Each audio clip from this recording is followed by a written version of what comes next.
أعوذ بالله من الشيطان الرجيم بسم الله الرحمن الرحيم۔ معزز حاضرین اور محترم ناظرین و سامعین، السلام علیکم ورحمۃ اللہ وبرکاتہ۔ آج ہماری سہ روزہ تقاریر کی آخری کڑی ہے۔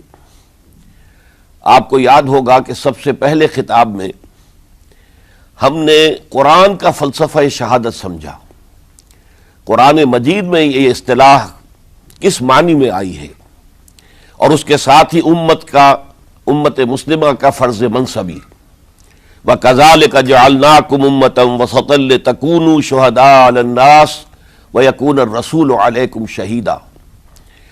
تو اللہ کے دین کو بالفعل قائم کرنے کے لیے، تاکہ نوع انسانی پر ایک ابدی حجت قائم ہو جائے کہ اللہ کا دین قابل عمل ہے، اسے قائم کیا جا سکتا ہے، اور یہ بہترین سماجی نظام ہے، پولیٹیکو سوشو اکنامک سسٹم اس سے بہتر آج تک چشم فلک نے نہیں دیکھا۔ یہ حجت قائم کرنے کے لیے جن حضرات نے اپنی جانوں کا نذرانہ پیش کر دیا، گویا کہ وہ اللہ کے گواہ قرار پائے، ان کے لیے لفظ شہید استعمال کیا گیا۔ دوسرے لیکچر میں آپ کو یاد ہوگا کہ ہم نے یہ بات سمجھنے کی کوشش کی کہ جب اللہ کا دین جزیرہ نماء عرب میں قائم ہو گیا، اور گویا کہ ہم کہہ سکتے ہیں کہ انقلاب محمدی علی صاحب الصلاۃ والسلام کی تکمیل ہو گئی، تو جیسے کہ ہر انقلاب کے ساتھ ہوتا ہے، اس کے بعد کچھ کاؤنٹر ریولوشنری موومنٹس شروع ہوئی۔ چنانچہ سب سے پہلے اندرون ملک عرب جھوٹے نبی کھڑے ہو گئے، نبوت کے جھوٹے دعوے دار، اور بہت سے لوگوں نے حکومت کو زکوٰۃ ادا کرنے سے انکار کر دیا، اور یہ فتنہ اتنا بڑا تھا کہ واقعہ یہ ہے کہ اگر اسے کرش نہ کر دیا جاتا تو انقلاب محمدی علی صاحب الصلاۃ والسلام اسی وقت ناکام ہو جاتا۔ یہ حضرت ابو بکر صدیق رضی اللہ تعالیٰ عنہ کے فضائل کا سب سے درخشاں باب ہے کہ انہوں نے اپنے عزم اور ہمت اور استقلال اور اللہ پر اعتماد، اللہ پر توکل اور بھروسے کے ساتھ ان دونوں فتنوں کو آئرن ہینڈ کے ساتھ کرش کر دیا، اور سال سوا سال ہی میں ان دونوں کاؤنٹر ریولوشنری موومنٹس کو ختم کر کے اس کے بعد انہوں نے جلد ہی اس نظام کا گویا کہ انچارج حضرت عمر رضی اللہ تعالیٰ عنہ کو بنا دیا کہ جو خلیفہ ثانی ہیں۔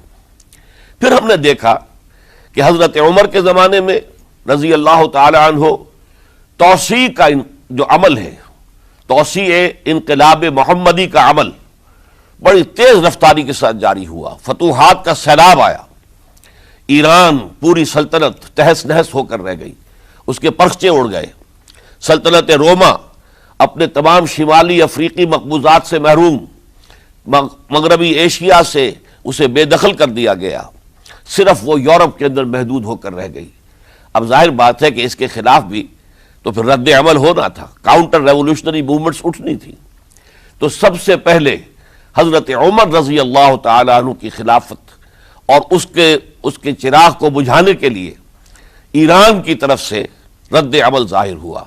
ہرموزان جو ایک بڑا ان کا جرنیل تھا، اس کی سازش اور ابو لولو فیروز کے ذریعے سے حضرت عمر رضی اللہ تعالیٰ عنہ کو شہید کر دیا گیا۔ سمجھا یہ گیا تھا کہ یہ ساری عمارت شاید اسی شخصیت کی بل پر کھڑی ہے، لہذا جب میدان سے حضرت عمر ہٹ جائیں گے تو یہ خلافت کی پوری عمارت جو ہے وہ زمیں بوس ہو جائے گی۔ لیکن معلوم ہوا یہ عمارت محمد کی بنائی ہوئی تھی صلی اللہ علیہ وسلم۔ کھنڈر بتا رہے ہیں عمارت عظیم تھی، بڑی عظیم عمارت تھی جو حضور نے تعمیر کی تھی، لہذا حضرت عمر کی شہادت سے کوئی فرق واقع نہیں ہوا۔ حضرت عثمان رضی اللہ تعالیٰ عنہ آ گئے میدان میں، اور میں بتا چکا ہوں آپ کو کہ ان کے میں دور خلافت کے جو 12 سال ہیں، ان میں سے پہلے 10 سال بالکل حضرت عمر فاروق رضی اللہ تعالیٰ عنہ کی خلافت کے دور کی مثال ہے۔ اسی تیزی کے ساتھ انقلاب جو ہے آگے بڑھ رہا تھا، فتوحات کا دائرہ پھیل رہا تھا، اور اندرون ملک پورا امن، سکون، اطمینان اور چین تھا۔ لیکن ان کی دور خلافت کے آخری دنوں میں اب یہودیوں کی طرف سے رد عمل اور ایک کاؤنٹر ریولوشنری موومنٹ عبداللہ ابن سبا کے ذریعے سے، کہ جس نے اسلام کا لبادہ اوڑھا اور منافقت کے پردے کے ساتھ وہ عالم اسلام میں داخل ہوا، اور اس نے چونکہ دیکھ لیا کہ پرانی چپقلش ہے، پرانی چشمک ہے جو قریش کے دو بڑے قبیلوں کے مابین یا دو بڑے گھرانوں کے مابین چلی آ رہی تھی، بنو ہاشم، بنو امیہ۔ تو پہلے دو خلفاء جو تھے وہ نہ بنو ہاشم سے تھے نہ بنو امیہ سے تھے۔ حضرت ابو بکر صدیق بنو تیم سے تھے، حضرت عمر بنی عدی میں سے تھے، لیکن حضرت عثمان اب بنو امیہ میں سے تھے۔ اس کو انہوں نے گویا کہ دکھتی رگ بنا کر پکڑا اور پروپیگنڈا شروع کیا کہ خلافت تو بنو ہاشم کا حق ہے، چونکہ حضور ہاشمی تھے صلی اللہ علیہ وسلم، تو گویا کہ عثمان غاصب ہیں رضی اللہ تعالی عنہ، بلکہ ان سے دونوں پہلو جو تھے حضرت عمر اور حضرت ابو بکر وہ بھی غاصب ہیں۔ اس کے ساتھ ہی فتنے کی مختلف شکلیں انہوں نے شروع کی۔ یہ الفتنۃ الکبریٰ کہلاتا ہے ہماری تاریخ میں، عظیم ترین فتنہ، جس کے نتیجے میں حضرت عثمان رضی اللہ تعالیٰ عنہ شہید ہو گئے۔ اور ان کی شہادت کے بعد اگرچہ خلافت حضرت علی رضی اللہ تعالیٰ عنہ کے ہاتھ میں آئی، لیکن یہ کہ باہمی خانہ جنگی کا وہ سلسلہ شروع ہوا جو حضرت علی کے دور خلافت جو 5 سالوں پر مشتمل ہے، اس کے دوران مسلسل خانہ جنگی رہی۔ ایک طرف شیعان علی تھے، دوسری طرف شیعان عثمان آ گئے، جو حضرت عثمان رضی اللہ تعالیٰ عنہ کے قتل کے قصاص کے مطالبے کو لے کر سامنے آئے۔ جنگ جمل ہوئی، ایک رات میں 10,000 مسلمان شہید ہوئے۔ جنگ صفین میں 74,000 مسلمان شہید ہوئے۔ جنگ نہروان میں پھر 4,000 مسلمان شہید ہوئے۔ یہ شہادتیں جو چل رہی تھی، یہ کس لیے چل رہی تھی کہ جو بھی عمارت خلافت کی قائم ہوئی تھی اب اسے قائم رکھا جائے، اغیار کی طرف سے جو سازشیں ہو رہی ہیں، جو حملے ہو رہے ہیں، اسے ختم کرنے کے لیے ان کا مقابلہ کیا جائے۔ تو یہ اور اس کا یہ دور ختم ہوتا ہے حضرت علی کی شہادت پر رضی اللہ تعالی عنہ۔ اور یہ بات نوٹ کر لیجئے کہ حضرت علی کو شہید کرنے والے وہ خارجی تھے۔ عبد الرحمن ابن ملجم خارجی طبقے سے تعلق رکھتا تھا، جو پہلے حضرت علی کے لشکر میں شامل تھے، لیکن جب حضرت علی نے رضی اللہ تعالی عنہ تحکیم اور ثالثی کی تجویز قبول کر لی تو وہ ناراض ہو گئے کہ اللہ تعالیٰ ہی ہے حاکم اور حکم، ان الحکم الا للہ، یہ انسانوں کو حکم کیوں بنا لیا گیا؟ اور اس میں اتنی شدت اختیار کی کہ وہ علیحدہ ہو گئے، اس لیے انہیں خوارج کہا گیا۔ انہوں نے رائے یہ قائم کر لی جو مسلمان کبھی کوئی گناہ کبیرہ کا ارتکاب کرے گا وہ کافر قرار پائے گا، جب کافر ہوگا تو گویا کہ مرتد ہے تو واجب القتل، اس کا مال، اس کی عزت سب مباح ہے۔ یہ ہمارا سب سے پہلا گمراہ ترین فرقہ تھا۔ انہی میں سے 3 افراد نے بیٹھ کر اسکیم بنائی کہ یہ 3 افراد ایسے ہیں کہ جن کو اگر میدان سے ہٹا دیا جائے تو شاید مسلمانوں کی باہمی خانہ جنگی ختم ہو جائے اور مسلمان پھر کسی ایک خلیفہ پر راضی ہو جائیں، اور یہ تینوں کافر ہیں، معاذ اللہ ثم معاذ اللہ۔ حضرت علی کافر ہیں، ان کو قتل کرنے کی ذمہ داری عبد الرحمن ابن ملجم نے لی۔ حضرت معاویہ قاتل ہیں، ان کے لیے کسی اور کو اسائن کیا گیا۔ عمرو بن العاص قاسم ہیں، ان کے لیے کسی اور کو اسائنمنٹ دی گئی۔ ہوا یہ کہ حضرت عمرو بن العاص وہ تو اس روز فجر کی نماز میں آئے نہیں، ان کی جگہ جو امام تھا وہ شہید کر دیا گیا۔ حضرت معاویہ رضی اللہ تعالی عنہ ان پر وار اوچھا پڑا، زخمی تو ہوئے لیکن یہ کہ پھر تندرست ہو گئے۔ حضرت علی رضی اللہ تعالی عنہ پر بہت کاری وار ہوا اور حضرت علی رضی اللہ تعالی عنہ کی شہادت سن 35 ہجری میں ہو گئی۔ یہ جو خلافت راشدہ کا اختتام یا تو سن 35 ہجری میں حضرت علی کی شہادت سے سمجھا جائے گا، یا میری ذاتی رائے ہے کہ نہیں، اس میں حضرت حسن کا دور خلافت بھی شامل ہونا چاہیے۔ حضرت حسن کو کسی نے نامزد نہیں کیا تھا، نہ انہوں نے اپنی امیدواری کے ساتھ اپنے طاقت کے بل پر خلافت حاصل کی تھی، بلکہ حضرت علی سے جب یہ کہا گیا تھا کہ کیا ہم آپ کے بیٹے حسن کے ہاتھ پر بیعت کر لیں، تو انہوں نے فرمایا تھا کہ میں نہ تمہیں روکتا ہوں نہ حکم دیتا ہوں، یہ تمہارا معاملہ ہے، تم جسے مناسب سمجھو اس کے ہاتھ پر بیعت کر لو۔ حضرت حسن رضی اللہ تعالیٰ عنہ نے جن کے ہاتھ پر جب بیعت ہوئی تو اب معاملہ یہ ہو گیا کہ امیر معاویہ رضی اللہ تعالیٰ عنہ وہ ایک لشکر لے کر شام سے چلے۔ حضرت حسن 50,000 آدمیوں کے ساتھ ادھر سے نکلے لیکن یہ ہے کہ انہیں محسوس ہو گیا تھا کہ میرے ساتھیوں میں ایسا فسادی عنصر بھی موجود ہے جو عبداللہ ابن سبا کے ساتھیوں میں سے، کہ وہ کسی اچھے کام کو پسند نہیں کرتا، لہذا انہوں نے پھر صلح کی پیشکش کی۔ حضرت معاویہ کو پیغام بھیجا کہ میں مصالحت چاہتا ہوں، بتائیے شرائط کیا ہیں۔ حضرت معاویہ نے بلینک پیپر بھیج دیا، سادہ کاغذ، کہ آپ جو شرائط چاہیں اس پر لکھ دیں، وہ مجھے قبول ہوں گے۔ حضرت حسن نے رضی اللہ تعالیٰ عنہ شرائط لکھ دی، حضرت معاویہ نے قبول کر لی، تو حضرت حسن دستبردار ہو گئے خلافت کے دعوے سے، اور اس کے بعد پھر حضرت امیر معاویہ کی خلافت کی بیعت کی گئی۔ اس سے پہلے انہوں نے خلافت کی بیعت نہیں لی تھی۔ یہ ہے سن 41 ہجری، اور اسے عام الجماع کہا جاتا ہے، یعنی یہ اختتام ہے مسلمانوں کی خانہ جنگی کے دور کا۔ پھر جمعیت ایک ہو گئی، پھر عالم اسلام متحد ہو گیا۔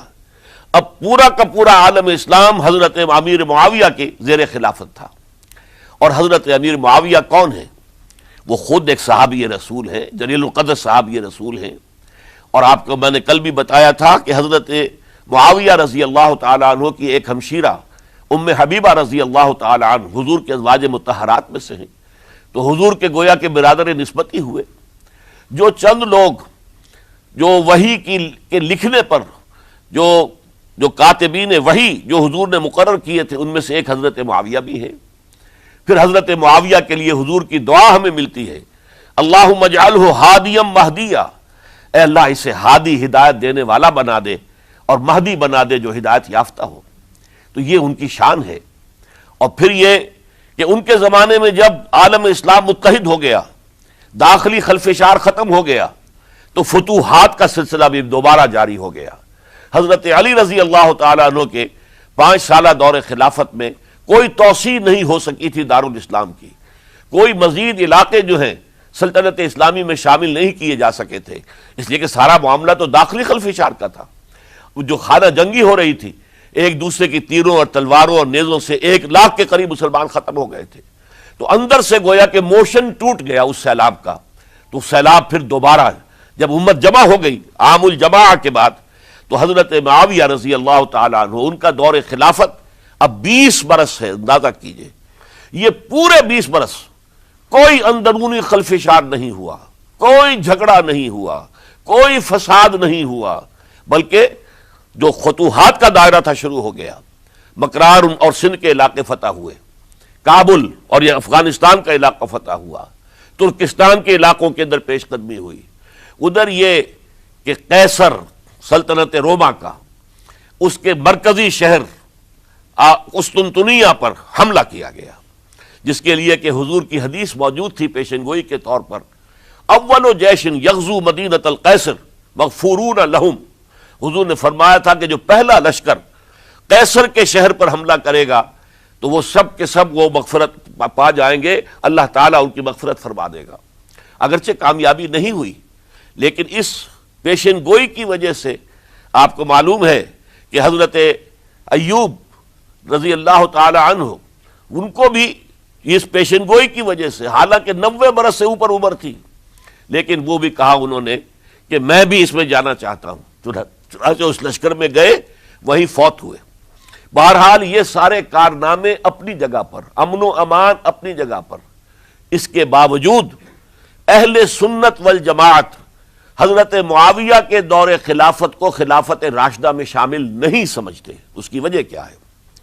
خلافت راشدہ کی شرط اولین قرآن مجید کے حکم کے مطابق امرہم شورا بینہم، مسلمانوں کے باہمی معاملات باہمی مشورے سے طے پاتے ہیں۔ حضرت ابوبکر صدیق رضی اللہ تعالیٰ عنہ سقیفہ بنی سعدہ کے اندر مشورے کے بعد ان کو منتخب کیا گیا اور ان کے ہاتھ پر بیعت ہوئی۔ حضرت عمر رضی اللہ تعالیٰ عنہ کو حضرت ابوبکر نے مسلمانوں سے مشورہ کر کے پھر نامزد کیا۔ حضرت عثمان کے لیے حضرت عمر رضی اللہ تعالیٰ عنہ نے اپنے جانشین کے لیے 6 افراد پر مشتمل کمیٹی بنا دی، جو بڑے سے بڑے جو اصحاب جو جن کے بارے میں کہا گیا ہے کہ جن کو دنیا ہی میں بشارت دے دی گئی تھی، جو عشرہ مبشرہ میں سے جو باقی تھے، ان کے اوپر مشتمل کمیٹی بنا دی کہ آپ لوگ طے کر لیں اور اپنے سے کسی ایک پر جمع ہو جائیں۔ اس اعتبار سے حضرت علی کے ہاتھ پر بھی جو بیعت ہوئی ہے تو تو وہ اہل مدینہ کے دباؤ پر ہوئی ہے، ان کے مطالبے پر ہوئی ہے۔ حضرت علی خود جو ہے وہ خلافت کے مدعی نہیں تھے بلکہ انکار کرتے رہے، چونکہ فتنے کا دور تھا، حضرت عثمان شہید ہوئے تھے، مسلمانوں کے دل زخمی تھے۔